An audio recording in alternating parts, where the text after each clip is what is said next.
अस्सलाम वालेकुम, मैं हूं रेहान तारिक और आप देख रहे हैं दास्ताक। वतन अजीज को 2 दहाइयों से ज्यादा अरसे से दहशतगर्दी के बदतरीन अफरीद का सामना है जिसने पूरी कौम को अपनी गिरफ्त में जकड़ा हुआ है।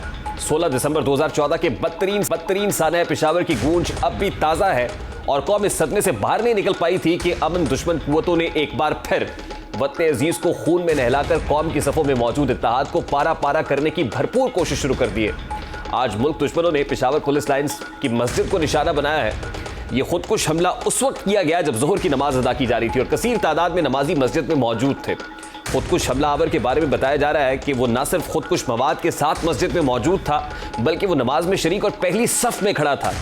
यह धमाका पेशावर के हसास तरीन समझे जाने वाले इलाके में हुआ है और जहां हर वक्त सख्त सिक्योरिटी तैनात रहती है क्योंकि इस इलाके में अहम तरीन इमारात हैं, सरकारी अफसरान के दफातर मौजूद हैं। इस धमाके में अब तक 33 अफराद की शहादत की तस्दीक हो चुकी है जबकि 150 के करीब लोग जख्मी बताए जा रहे हैं। धमाके के वक्त पुलिस लाइन्स में 300 से 400 अफराद मौजूद थे जबकि धमाका इस कदर शदीद था कि इससे मस्जिद की और कैंटीन की छत गिर गई और कई अफराद मलबे तले दब गए।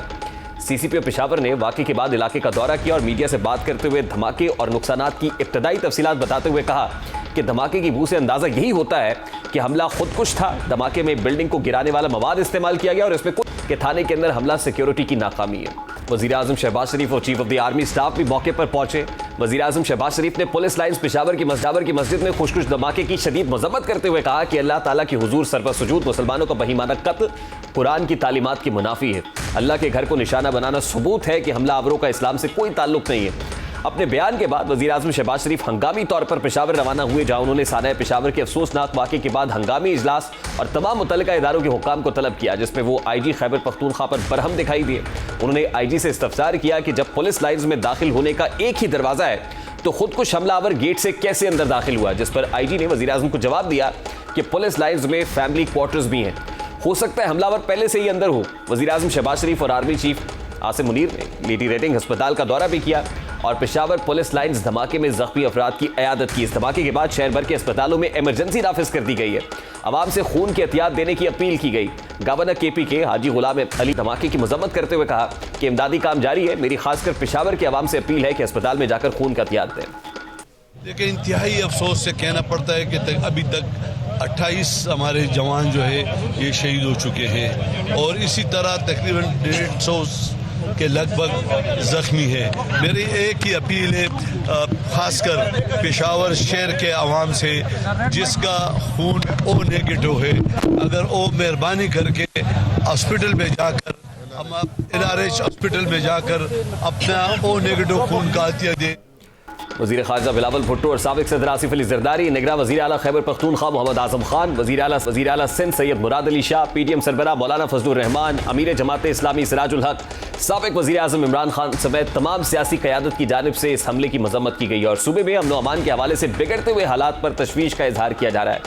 पेशावर खुदकुश धमाके और इस जैसे न जाने कितने धमाकों के बाद हम एक बार फिर कौम बनकर इन दहशतगर्दों से पूरी कुव्वत के साथ लड़ने का ऐलान तो करते हैं। दहशतगर्दों से निपटने के लिए मुख्तलिफ प्लान और इदारे तश्कील दिए जाते हैं लेकिन कुछ अरसे के बाद ये दावे और वादे हवा हो जाते हैं।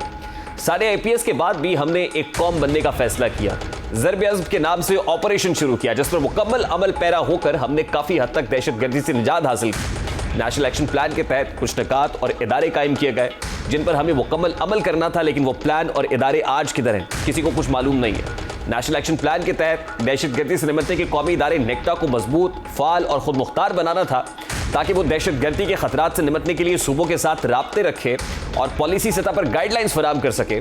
नेक्टा पॉलिसी साज इदारा है लेकिन ये रिसर्च डेटा को प्रोसेस करने की सलाहियत ही नहीं रखता है। जो काम 5-10 बंदे कर सकते थे इसके लिए नए नए सेक्रेटेरिएट बनाए जा रहे हैं और वसाइल का ज़िया किया जा रहा है लेकिन अमली तौर पर कुछ भी होता हुआ दिखाई नहीं देता है। कौमी सतह पर जो एपिक्स कमेटियां बनाई गई थी कि सूबे के मामलात को, सिक्योरिटी के उमूर को देखेंगी, वो इब्तदा में मुतहर्रिक दिखाई दी लेकिन पॉलिसी पर नजर सानी के बाद इनका वजूद भी खत्म हो चुका है। जबकि नेशनल एक्शन बड़ी हद तक अमल दरामद करना सूबों का काम था और शायद यही वजह है कि अब कहीं पर नेशनल एक्शन प्लान का वजूद ही दिखाई नहीं देता। ये वाकया एक सानेहा है, इसके पसे पर्दा मुहर्रकात क्या है, आने वाले दिनों में इस तरह के सानेहात को कैसे कंट्रोल निमटा कैसे जाया जा सकता है, बात करेंगे। इस वक्त सीनियर सहाफ़ी, तज्ज़ियाकार और माहिर अफ़गान उमूर ताहिर खान साहब ने हमें ज्वाइन किया है। अस्सलाम वालेकुम ताहिर खान साहब, बहुत बहुत शुक्रिया आपके वक्त के लिए। सबसे पहले तो ये बताइएगा कि पेशावर सानेहा एक ऐसे इलाके में हुआ है जो इंतहाई सेंसिटिव, इंतहाई कंट्रोल्ड एरिया है। ऐसे कंट्रोल्ड एरिया में दहशतगर्दों ने नकब लगाकर क्या पैगाम दिया है? शुक्रिया मुझे दावत देने की। मेरी नज़र में पाकिस्तान में दहशतगर्दी का मसला ख़त्म नहीं हुआ था। 2014 के आखिरी ऑपरेशन के बाद यहाँ ये समझा गया पाकिस्तान में कि ये मसला ख़त्म हो गया, 95% हम कामयाब हो गए हैं, हमने उनका जो है वो कमर तोड़ दी है या उनको, ऐसा नहीं था। और फिर फोकस कम रहा। फिर पुलिस के जो इंटेलिजेंस गैदरिंग है, पुलिस के निज़ाम है, उन पर भी तवज्जो नहीं दी गई। तो जब मुज़ाकरात ने नताइज नहीं दिए तो पहले से ज़ाहिर बात है कि जो कमज़ोरियाँ हमारी थी उनसे फ़ायदा उठा करके TTP थोड़ी सी मजबूत हो गई है। फिर अफ़गानिस्तान में तब्दीली के बाद वहाँ एक सोच पैदा हो गई TTP के अंदर कि अगर अफ़गानिस्तान में अफ़गान तालिबान वहाँ पर कंट्रोल कर सकते हैं तो हम क्यों नहीं कर सकते।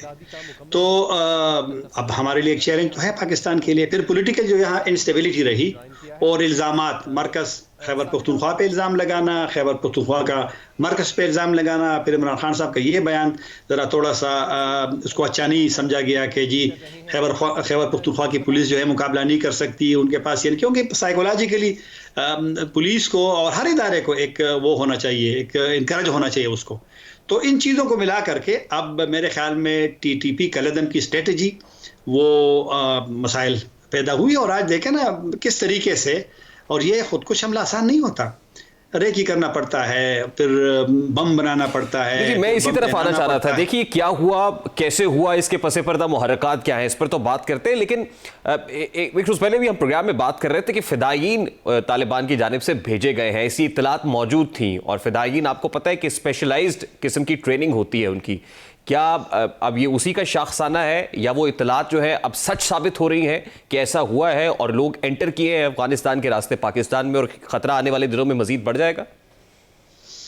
खतरा तो आप खारिज इम्कान इसलिए नहीं करार दे सकते कि मुज़ाकरात कलदम TTP से ख़त्म है और उन्होंने डिक्लेयर किया है दोबारा जंग पाकिस्तानी रियासती इदारों के, पाकिस्तानी पुलिस की। लेकिन आज जो जिस मस्जिद और जिस इलाके को हदफ बनाया गया है वो सिर्फ पुलिस का मरकज़ नहीं था। वो तो ख़ुद पुलिस अफसर ने बताया पेशावर में कि उसमें जो इंसदादी दहशतगर्दी का महकमा है, डिपार्टमेंट काउंटर टेररिज्म का, CTD, उनका मरकज़ भी वहाँ था। फिर उन्होंने कहा कि वहाँ एलीट फोर्स जो है जिनका भी एक रोल होता है एंटी टेररिज्म में, उनका भी वहाँ मरकज़ था और फिर पुलिस का भी था। अब वहाँ पर कैसे बंदा दाखिल हुआ, ना किसी ने चेक किया, यही तो हमारी वो है क्या देखना है। अब हमारी बदकिस्मती ये भी है कि वाक़यात होते हैं, उनकी ना तो सही तरीके से इन्वेस्टिगेशन होती है, सियासी बयानात को तवज्जो दिया जाता है, फिर जनाब दौरे किए जाते हैं, दौरे आप ज़रूर करें, आप ज़रूर इनकरेज करें, लेकिन जो असल मसला कहाँ पे है, कमज़ोरी कहाँ पे है, खैबर पख्तूनख्वा की पुलिस, उनकी इंटेलिजेंस गैदरिंग, उनकी वहाँ पर मॉनिटरिंग का निज़ाम, वहाँ पर मतलब सिक्योरिटी लैब्स। अब इस वक्त चूँकि वहाँ पर एक नाजुक सूरत हाल है पुलिस के लिए, तो अब इल्ज़ाम भी नहीं लगा सकते। लेकिन पुलिस ऑफिसर ने ख़ुद कहा, जो गवर्नर के साथ वो बोल रहे थे कि अभी इनिशियली यही इम्कान है कि सिक्योरिटी लैब्स वहाँ पे उसकी वजह से ये बंदा अंदर गया है। तो अभी देखना पड़ेगा। आपका सवाल का जवाब यही, बिल्कुल खतरात है। और आज से पहले हम ये बात करते रहे क्योंकि सूबाई हुकूमत पाकिस्तान तहरीक इंसाफ की है, मरकज में हुकूमत और है। मरकज और सूबे का बहुत बड़ा प्रॉब्लम है। मरकज सूबे पे इल्जाम लगा रहा था और सूबाई हुकूमत ये कहती थी नहीं, ये हमारा जो पॉलिसी शिफ्ट है उसकी वजह से हो रहा है। तो अभी तो केयर टेकर सेटअप है और वजीर आजम भी पहुंच गए, chief of the army staff भी पहुंच गए। ऐसे में नेशनल एक्शन प्लान की बात होती है, सूबाई एपेक्स कमेटियों को मुतहर्रिक करने की बात होती है। At this point in time responsibility सबसे ज्यादा किस पर आयद होती है? सब पे आयद होती है।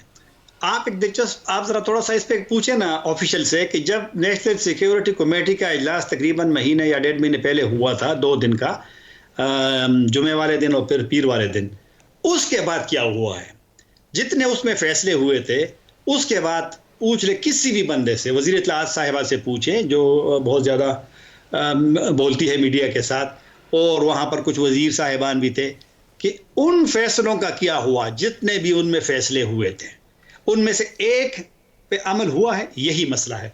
पेशावर में हमला होना, अभी आप देखेंगे, मैं अगर जिंदा आप जिंदा रहे 2 हफ्ते बाद अभी बयान भी आएंगे, दौरे भी होंगे, और ये भी वज़ीर-ए-आज़म साहब का सुन रहे हैं कि जी इजलास भी बुलाया है, इजलास भी हो जाएगा, बयान भी आ जाएगा, दहशतगर्दों को कमर तोड़ने की बात भी हो जाएगी और 2 हफ्ते बाद फिर कुछ भी नहीं होगा, क्योंकि अभी इलेक्शन में जाना है।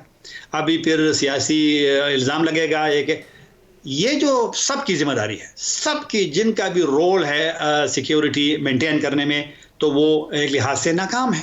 ये सिर्फ पुलिस पे आप नहीं डाल सकते कि बस खैबर पख्तूनख्वा पुलिस को तो हमने तवज्जो फिर नहीं दी। जब यहाँ सोचा गया कि जी बस दहशतगर्दी खत्म, तो पुलिस को और पुलिस इसलिए टारगेट है कि पुलिस सड़क पे भी है, पुलिस रोड पे भी है, पुलिस वहाँ पे सियासतदानों की ड्यूटियों पे है, तो फिर पुलिस को फोकस किया है, उसको आपने दिया क्या है? यहाँ तो लड़ाई होती है मरकज की और सूबे के, वो सूबा होता है। सब पॉलिसी इस वक्त होनी क्या चाहिए? एक तरफ हम ये कहते हैं कि इंसानी हाथों से निपटना चाहिए, कला कमा करना चाहिए, दूसरी तरफ हम कहते हैं कि एंगेज करना चाहिए। एंगेज करते करते इन्हें फिर से हम पावरफुल कर देते हैं, उसके बाद सोचते हैं कि नहीं अब इनसे लड़ेंगे, लड़ने जोगे हम होते नहीं है। क्या करेंगे? At this point in time policy होनी क्या चाहिए? एंगेजमेंट होनी चाहिए, मुज़ाकरात फिर से शुरू करने चाहिए, या वाकई कोऑपरेशन शुरू करने की जरूरत है? एंगेज के बारे में तो फैसला आ गया है कि मुज़ाकरात नहीं करेंगे। ये तो नेशनल सिक्योरिटी कमेटी का तो यही फैसला था। जब आपने फैसला कर लिया कि नहीं करेंगे, तो अब नहीं करेंगे और वहां से टीटीपी ने भी ऐलान किया है कि अब आप लड़ाई करें, जहां बस चले आप हमला करें। तो जब उन्होंने डिक्लेयर किया वॉर को, आपने किया, हमने किया, पाकिस्तान ने किया, हमारे इदारों ने किया, सियासी हुकूमत ने किया। अगर उन्होंने कर दिया, हिकमत अमली तब्दील कर दी, जिस तरीके से उन्होंने आज हमला किया है, इससे तो आप अंदाजा कर सकते हैं कि उनकी कितनी ज्यादा उन्होंने अपने आप को एस्टेब्लिश किया है, अपने सिस्टम को कितना उन्होंने मजबूत किया है, कितना नुकसान पहुंचा है, कितने हमारे पुलिस वाले शहीद हो गए हैं। ये एक पुलिस वाला नहीं होता, ये पूरा खानदान होता है। तो लिहाजा जिम्मेदारी भी सबकी है। और क्या करना चाहिए? अगर उन्होंने एंगेजमेंट के खुद उसको क्लोज कर दिया चैप्टर, तो फिर दूसरा रास्ता अब इनको देखना पड़ेगा ना कि क्या करना है, क्योंकि आप पाकिस्तान के अंदर तो टीटीपी उस तरह तो नहीं है जिस तरह के माजी में हुआ करती थी। और अब आपने किस तरीके से अफगान तालिबान को कन्विंस करना है कि उनके खिलाफ एक्शन लो, क्योंकि वहां से तो अभी हमने नहीं देखा कि हम किस तरीके से अफगान तालिबान को कन्विंस करेंगे कि वो उनके खिलाफ एक्शन ले, अभी तक तो नहीं लिया। तो यही तो चैलेंजेस है हमारे तमाम लोगों के लिए, पॉलिटिकल लीडरशिप के लिए, मिलिट्री लीडरशिप के लिए, कि किस तरीके से चला जाए। अगर आज एक हमला होता है तो इसका मतलब है कि जिस तरह आपने कहा, तो खारिज इम्कान तो नहीं है, आप रूल आउट तो नहीं कर सकते। बहुत बहुत शुक्रिया ताहिर खान साहब, सीनियर सहाफ़ी, तज्ज़ियाकार, माहिर अफगान उमूर, हमारे साथ मौजूद थे। जिम्मेदारी सबकी है, लेकिन जिम्मेदार कर क्या रहे हैं, इस पर बात करेंगे इस ब्रेक के बाद। हमारे साथ रहिए।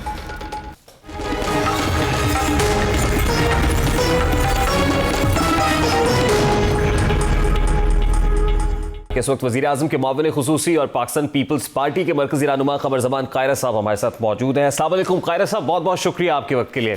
कायरा साहब, आज पेशावर के इंतहाई सेंसिटिव, इंतहाई कंट्रोल्ड एरिया के अंदर जिस तरह का सानिहा हुआ है, इसका मतलब तो यही है कि मुल्क में कोई भी महफूज नहीं है।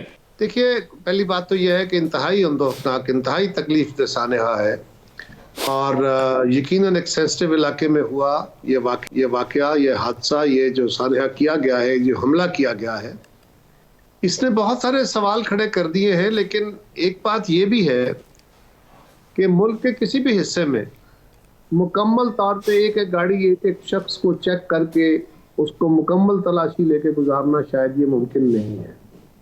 हमारे जैसे मुल्कों में मुमकिन नहीं है, बड़े बड़े मुल्कों में मुमकिन नहीं होता। आप खुद जानते हैं कि आप किसी बाजार में, किसी गली में, किसी इलाके में जाते हैं तो सैकड़ों गाड़ियां आगे पीछे जा रही होती हैं, और अगर कोई चेकिंग पे गाड़ी रोकी जाती है, बहुत सारे मामलात या बहुत सारे इंसिडेंट प्रिवेंट भी होते हैं, पकड़े भी जाते हैं, वो कैफरे किरदार तक भी पहुंचाए जाते हैं। लेकिन इस तरह का कुछ सानिहा हो जाए तो वो ज़्यादा यकीनन नुमाया हो जाता है। लेकिन अब जरा गौर करें ना, जो सिक्योरिटी एजेंसीज है उनका भी बेचारों का क्या मसला है। एक सड़क पे 100, 150, 200 गाड़ियां चल रही हैं और उस गाड़ियों को उन्होंने एक एक करके रोकना है। एक गाड़ी में अगर 2 मिनट भी लगे चेक करते हुए, उसके आगे पीछे सब गाड़ी के अंदर से लोगों को चेक करने में, तो पीछे गाड़ियों वाले आप हो या मैं हो, हमारा हाल क्या होता है? हम तो उनसे लड़ना शुरू हो जाते हैं। और हर सड़क के ऊपर ये मुमकिन नहीं होता, लेकिन इसके बावजूद सिक्योरिटी लैब्स को भी देखा जाएगा। ये बड़ा हसास दीदी, आज सीसीपी पेशावर ने खालिसतन ये एक्नॉलेज किया है कि ये सिक्योरिटी लैब्स था, और फिर ऑब्वियसली सिविल लाइंस के लिए जब एक गेट एंट्री का है और इतने इंपॉर्टेंट ऑफिसेज अंदर है, तो ये इम्कान भी कहते हैं, खारिज इम्कान ये बात नहीं है कि हो सकता है कि वो दहशतगर्द अंदर ही कहीं ऑलरेडी रेकी करके छुपा हुआ था और उसके बाद वो मस्जिद के अंदर आया और खुद को ब्लास्ट कर दिया। देखिए, ये मैं पहले गुजारिश ये कर दूं कि इस हादसे को कंडेम करते हुए ये एक फिक्र है, इंतहा पसंदी एक फिक्र का नाम है। ये बड़ी बड़ी मेहनत से और कई दहाइयों से, ये हमारी अपनी नालायकियों की बदौलत, ये दुनिया की बदौलत, हमारे खित्ते के अंदर, हमारे मुल्क के अंदर, हमारे अवाम को, हमारे मजहब को, हमारी अकीदे को इंतहा पसंदी का सबक पढ़ाया गया है। हमने जिन पैदा किया है, हम इसको एडमिनिस्ट्रेटिव मेजर से कंट्रोल करने की कोशिश कर रहे हैं। हम एक तरफ से दबाते हैं, ये किसी और तरफ निकल पड़ता है।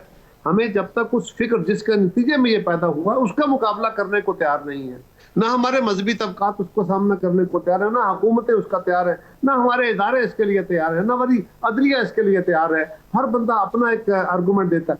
कौन सा इदारा है जिसमें इंतहा पसंदी की सोच नहीं पेनिट्रेट कर गई? किस तरह आप कह सकते हैं पुलिस के अंदर, फौज के अंदर, सियासतदानों, सियासी जमातों के अंदर, हर जगह पे, मीडिया के अंदर क्या इंतहा पसंदाना रवैये नहीं है? साहब, इस पर्टिकुलर इशू को एड्रेस करने के लिए हमने देखा कौमी सलामती कमेटी का इजलास बुलाया जाता है और रिसेंटली भी नेशनल सिक्योरिटी कमेटी की एक सिटिंग हुई। नेशनल सिक्योरिटी कमेटी की in back to back sittings का क्या नतीजा निकला, या उस पर एक्शन, क्या एक्शन की कमी है? नहीं, एक्शन की कमी देखिए ना, जो तो है ना एडिक्वेट सोर्सेज के साथ एक्शन, उसमें कमी रहती है, कोई ना कोई गुंजाइश रह जाती है। लेकिन जो नेशनल सिक्योरिटी के अहदाफ होते हैं उसमें जो बातें की जाती हैं, बहुत सारी चीज़ें सूबों के साथ मिलके, काउंटर टेररिज्म डिपार्टमेंट, पुलिस, फौज, इंटेलिजेंस वाले, ये सब कंप्रिहेंसिव सारी कोशिशें कर रहे होते हैं, कॉम्बिंग कर रहे होते हैं। बहुत सारे वाकयात प्रिवेंट होते हैं। देखिए ना, वो भी नौजवान पुलिस वाले जिन्होंने इस्लामाबाद में दहशतगर्द को रोका, वो भी तो इसी तरह के चेकिंग, स्नैप चेकिंग में पकड़ा गया ना। इस तरह और बहुत सारे वाकयात होते हैं जो हमारे तक खबर में भी नहीं आते, जो चुप करके पकड़ लिए जाते हैं और फिर उनको कई उनमें से कैफरे किरदार तक पहुंच जाते हैं, लेकिन वो खबर नहीं बनते। इसकी भी एक सेंसिटिव रीजन होती है, लेकिन ये हमारे लिए एक अफरियत है। पाकिस्तान पहले ही बहुत सारे मसाइल का शिकार है और इस वक्त हमें सबसे बड़ा मसला ये है कि सियासी जमातों के अंदर भी एक तबका, वो एक सियासी नुक्ता नजर वो है जो इस इंतहा पसंदी को भी अपना भाई, इंतहा पसंदों को भी अपना भाई समझता है, जो उनको मेन स्ट्रीम में लाने की बातें करता है और वो मेन स्ट्रीम में आने को तैयार नहीं है। ना वो अल्लाह के कानून को मानते हैं, ना वो पाकिस्तान के कानून और आइन को मानते हैं। हम क्या करेंगे? किस तरह हम इस सोच के साथ? साहब, ये बड़ी इंपॉर्टेंट बात की आपने अफगान पॉलिसी को लेकर। रिसेंटली जो वेस्टर्न बॉर्डर के ऊपर ट्रांजिशन हो रही थी, जहां हुकूमत बदल रही थी, तालिबान आ रहे थे, तो कुछ लोग सेलिब्रेशन मोड भी ऑन किए हुए थे कि हमारे भाई आ रहे हैं। तो क्या पॉलिसी सतह के ऊपर भी हमसे कहीं गलती हुई है? बिलाशुबा हुई है जी, हमारी गलती है। उसमें आलम की हमें जो सपोर्ट थी उसकी गलती है, उसमें पूरा एक फिक्री जहद पैदा की है, उस सबकी गलती है। लेकिन अब किसी की गलतियां गिनवाने का टाइम नहीं है। अब हमें यकसू होके सबक सीख लेना चाहिए कि जब तक हम इस जहनीयत का मुकाबला नहीं करेंगे, ये कहीं ना कहीं फटती रहेगी, ये कहीं ना कहीं ये अंडे बच्चे देती रहेगी, फिर वो परवान चढ़ेंगे, फिर वो किसी जगह पे ब्लास्ट करेंगे। ये एक तवील लड़ाई है, फिक्री लड़ाई है, इसको एक कांस्टेंट मेहनत से लड़ना होगा और इसके लिए सियासी कुव्वतों का यकसू होना और फिर उनके साथ इदारों का, वो अदलिया हो, वो फौज हो, वो इंटेलिजेंस एजेंसीज हो, वो मीडिया हो, इन सब का यकसू होना बहुत जरूरी है। इसके बगैर ये मुमकिन नहीं है। बट अनफॉर्चुनेटली कारी साहब, हमारे जो पॉलिटिकल स्टेक होल्डर्स हैं, इतनी डिवाइड है आपस में, एक दूसरे के साथ इतनी सियासी रस्साकशी उरूज पर है कि शायद इसी को एक्सप्लॉइट किया जाता है। वो समझते हैं कि this is the right time to strike. देखिए, ये भी एक वजह है, मैं इससे भी इनकार नहीं करता। लेकिन देखिए ना, इस वक्त सियासी दूरी किसने पैदा की हुई है? आज पाकिस्तान के अंदर ये जो दहशतगर्दी का इशू है बहुत खौफनाक है, लेकिन आज पाकिस्तान में इकोनॉमी का बहुत बड़ा इशू है। आज पाकिस्तान के अंदर सियासी बहरान का एक इशू है। ये सारे इश्यूज को हल करने के लिए यकसू होना, सर जोड़ना, इकट्ठे बैठना, कोई वे फॉरवर्ड तलाश करना, ये जरूरी अमल है। एक साहब है, बाकी जमातें तो बैठी हैं।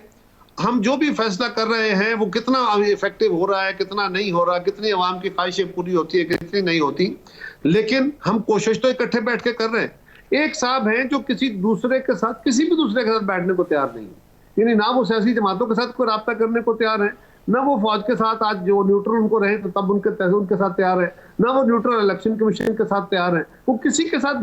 साहब, एक अटेम्प्ट उन्होंने हालिया दिनों में की नेशनल असेंबली में वापस आने की, जो एक बड़ा कॉम्पिटेंट फोरम है। जब वो वापस आ रहे थे, आपने सारे रेजिग्नेशन एक्सेप्ट कर लिए? ऐसी अटेम्प्ट नहीं की, उन्होंने सिर्फ एक बात कही थी कि हम सोच रहे हैं, हो सकता है, इस हद तक गए। उन्होंने कभी ये बात नहीं कही कि हम वापस जाना चाहते हैं।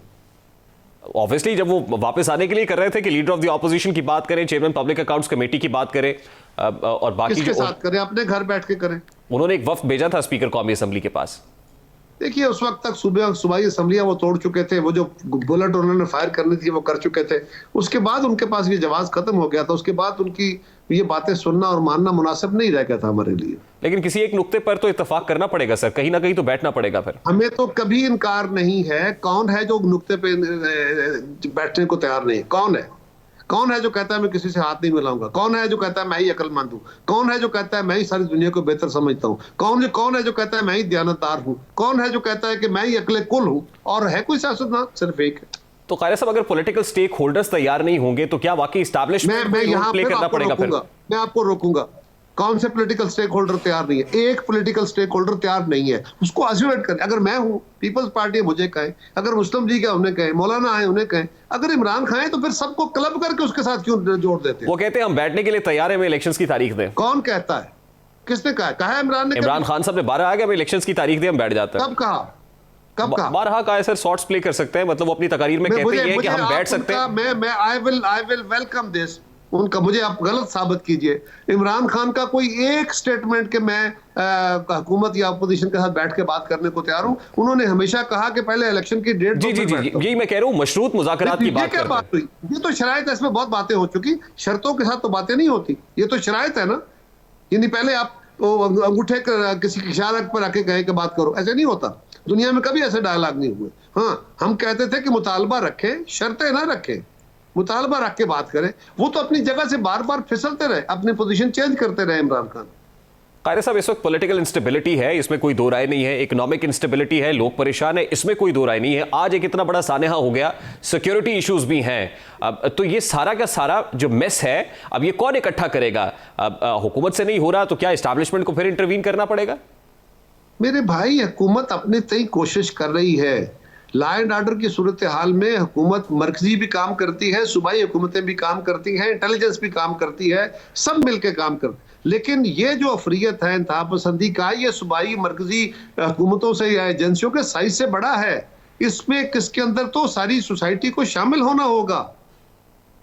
कायरा साहब, अब एक इलेक्शंस का माहौल बन रहा है। इलेक्शंस का जब माहौल होता है तो उसमें जो पॉलिटिकल डिवाइड है, सियासी नारेबाजी है, वो तो ज़्यादा बढ़ जाती है। उसमें तो बैठकर बातचीत करने के शायद वो हालात साजगार नहीं होते जितने पहले आप कर सकते हैं। अब 33 हलकों के ऊपर जो बाई इलेक्शन हो रहा है, इमरान खान साहब ने उस पर कंटेस्ट करने का फैसला किया है। उसके बाद 2 सूबों के अंदर इलेक्शंस हैं, उसके बाद मुल्क को जनरल इलेक्शन की तरफ बढ़ना है क्योंकि इलेक्शन ईयर तो है। आपको लगता है कि ये सारा कुछ at this point in time possible हो सकेगा? मतलब इतनी सियासी हलचल। देखिए, क्या करेंगे? ये तो आईनी जरूरत है, आईनी रास्ता है। बहुत हैवी कास्ट है इसकी, बहुत मतलब बार बार इलेक्शन कराने की जो इतना बहुत बड़ा फाइनेंशियल बर्डन है, ये भी एक है। और फिर एडमिनिस्ट्रेटिव इश्यूज भी हैं, बिलाशुबा एक बोझ है। लेकिन ये आइन का तकाजा है। अब जो उन्होंने असेंबलियां डिसॉल्व की हैं वो हैं तो आइन और कानून के मुताबिक, लेकिन उसकी कास्ट क्या है, हालात उससे क्या जनरेट ले रहे हैं, नीयत क्या है, ये सारा कुछ देखें तो फिर इसमें बदनीति भी शामिल है। लेकिन आईनी तकाजा इसको पूरा तो करना पड़ेगा, हालात कुछ भी हो। क्योंकि वजीर कानून का एक स्टेटमेंट हमने देखा और कहा कि तारीख में ऐसे हवाले हैं जब बदतरीन सैलाब आए, मुल्क शायद इस चीज़ का मुतकाजी नहीं, हालात ऐसे नहीं थे कि इलेक्शंस हो सके, तो इलेक्शंस डिले हुए हैं। आपको लगता है आज इलेक्शंस डिले होने चाहिए? नहीं, मैं इस पे क्या बात कह सकता हूँ। ये बात आइन के अंदर दर्ज है कि अगर कोई गैर मामूली सूरत हाल हो जाती है कि इलेक्शन का इनेकाद मुमकिन नहीं रहता, सिविल वार हो जाती है, फ्लड्स आ जाते हैं, जंग लग जाती है और इलेक्शन का इनेकाद मुमकिन नहीं रहता फिजिकली, तो फिर यकीनन उसको इलेक्शन की तारीखें आगे ले जाना और सब कुछ को ये तो आइन के अंदर दर्ज है। आपको लगता है कि आज हालात इस कदर संगीन नहीं है? ऐसे हालात अभी बिज़ाहिर नहीं, अल्लाह करे कि ऐसे हालात ना पैदा हो कभी भी। अच्छा कायरा साहब, लास्टली आज एक लीगल नोटिस सर्व किया गया आसिफ अली जरदारी साहब की तरफ से उस इल्जाम के ऊपर जो इमरान खान साहब ने लगाया कि प्लान सी बनाया गया है और मुझे कत्ल कराने के लिए एक दहशतगर्द तंजीम को पैसे दिए गए हैं। How do you see this? इसके ऊपर पार्टी अपना मौक़िफ़ बड़ा जोरदार बयान कर चुकी है। हम सियासी तौर पर मुखालफत में ज़रूर थे और हैं, लेकिन इमरान खान ने इससे पहले भी ये हर्जा सराई की है, गलत इल्ज़ाम, झूठे इल्ज़ाम लगाते रहे हैं। लेकिन अब उन्होंने पाकिस्तान के साबिक सदर और पीपल्स पार्टी के सरबराह को ये कहा है कि उन्होंने दहशत गर्दों को पैसे दिए हैं और पाकिस्तान की एक ताकतवर एजेंसी के लोग उसमें शामिल हैं, यानी वो पाकिस्तान की एजेंसियों को भी मुलव्वस कर रहे हैं, इदारों को भी, और वो कह रहे हैं कि ये जुर्म होना शुरू हो गया है। एक होता है ना प्लान हुआ है, एक होता है उसकी एग्जीक्यूशन शुरू हो गई है। सो ये बहुत संजीदा इल्ज़ाम है, इसको भरपूर तरीके से इन्वेस्टिगेट होना चाहिए। मैंने तो बाकायदा इस पर अदालत से भी इस्तदा की थी कि इस पर सुप्रीम कोर्ट को उसको मोटो लेना चाहिए और इस मामले को थ्रैश करना चाहिए। अगर उनके पास सबूत मौजूद है, जो कि होने चाहिए ऐसा इल्ज़ाम लगाने के लिए, क्योंकि वो जमात पे भी, एक बंदे पे भी, एक सरबराह पे भी और एक इदारे पे भी इल्ज़ाम लगा रहे हैं, तो अगर उनके पास सबूत है तो फिर जिन पे इल्ज़ाम लग रहे हैं सबूत सामने रखते हुए उनको सजा दीजिए। और अगर इमरान खान के पास सबूत नहीं है और ये बात झूठ साबित होती है तो फिर इमरान खान को करार बाकी सजा दीजिए, वरना ये नुकसानदेह अमल है। बहुत शुक्रिया कायरा साहब आपके वक्त के लिए। पाकिस्तान पार्टी के मरकज़ी रहनुमा वज़ीर आज़म के माविन ख़ुसूसी खबर ज़मान कायरा साहब हमारे साथ मौजूद थे। Let's take a very quick short break के बाद वापस आते हैं। इकोनॉमिक इंस्टेबिलिटी अनसर्टेनिटी पर बात करेंगे। इस ब्रेक के बाद हमारे साथ रहिए।